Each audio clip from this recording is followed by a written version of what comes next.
And good afternoon, Rich Goldman. We are here for the third presentation here at the 2021 Crime Prevention Conference. Our speaker this afternoon, Mrs. Yvonne Woodrick, and her topic is mental health issues involving suicide. Her message to our crime prevention personnel was so important for a couple of reasons. One, dealing with the family members, but also the personal side of it.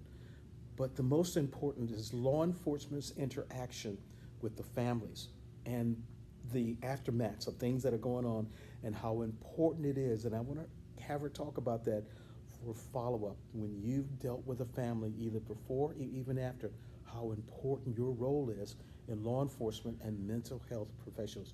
Yvonne, thank you so much for being here this afternoon. And everybody calls me Vonnie. Vonnie. Everybody calls me Vonnie. I like that.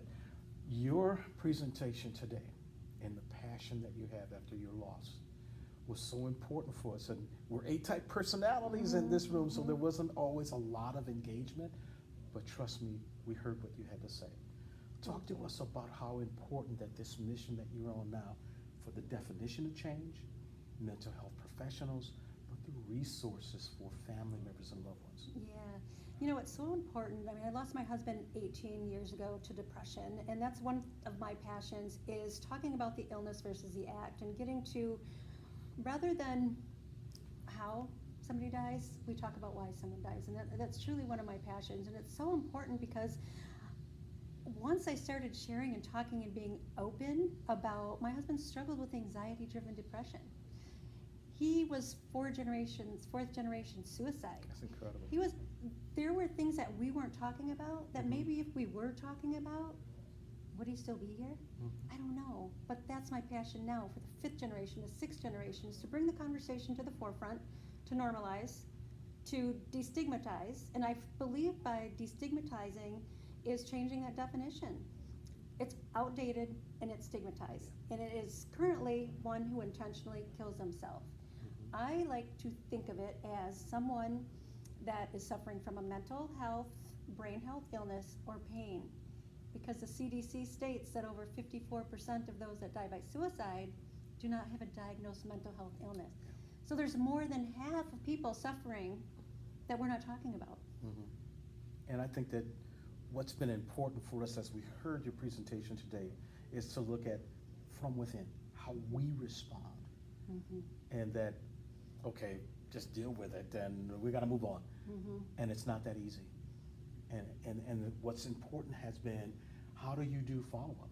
Your message to us with that engagement, you talked about your family, you talked about your struggles with your son, your daughters, and the response from an officer who interacted with you, how much that meant with your son. Talk to us a little bit about that. You know, there's such a fear of judgment, right, from all around us, whether it's because of suicide, you don't want to talk about it, you want to deny it because you don't want people to think that you're crazy. And when officers play a part and we are in those moments of trauma and devastation, denial ourselves, wondering how we got there, surreal. And when we're not offered compassion and understanding, it adds to our grief. It adds to our confusion because you guys have power, and you have power to make a difference on both sides. So by just offering a little bit of compassion and understanding, I think it could go a long way. And I think as we talked about during our Q&A session, the resources that are available in Washington County, as I mentioned, we have a public safety millage that we're able to use mental health professionals with our local agencies. It's not forever, but it's been a great start. And I know that other communities have been looking at this concept to see how would this work. And I know with your work, and you're talking with the Michigan Sheriff's Association and Michigan Medicine, you're in all of the right places and presenting and speaking on this issue from your personal experience. What can we do to help motivate and get involved with helping to change that definition? It's so easy, and it costs nothing. Remove destigmatizing words from our conversation. Take out the word commit. My husband did not commit suicide. Suicide was considered a crime up until 1964. That's where the word commit comes in. Mhm. Do people commit other illnesses? Do people commit the flu? We all are getting the flu these days, or we're worried about the flu. Do they commit cancer? Do they commit heart disease? No.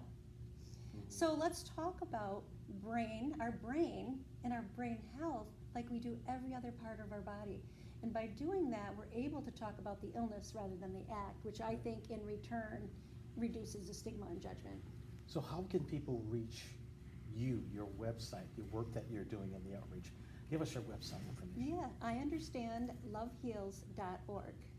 Mhm. And we're going to put that information also in this blog post of how to reach Vonnie and all of the resources that are available that we shared with us today. And you had a booklet. I got one of those booklets as well as I got my patch on because I believe in what you're doing and how important it is. What is the name of that booklet and how can people get access? Okay, so I have a book that's called I Understand Pain, Love, and Healing After Suicide. That is available on Amazon. And that is currently a resource throughout the entire state of Michigan with 574 Michigan Sheriff's Association advocates, the ones that go into people's homes after a crisis to bring some sort of compassion and understanding. That's fantastic. We're going to put that information up on the screen, how you can get access to the booklet, the website information and contact information for all of the great work. And I know at some point you'll be doing some training and doing some additional outreach from what you shared with us today. And we look forward to staying in touch with you on Yeah, that. absolutely. Vonnie, thank you again so much on behalf of the Thank Crime you. Prevention Association of Thank Michigan, you. all of our members and everyone who was here today, and those who will see the blog post and the information that's being shared about what we learned today from Vonnie and this important mission. Thank you so much. Thank you.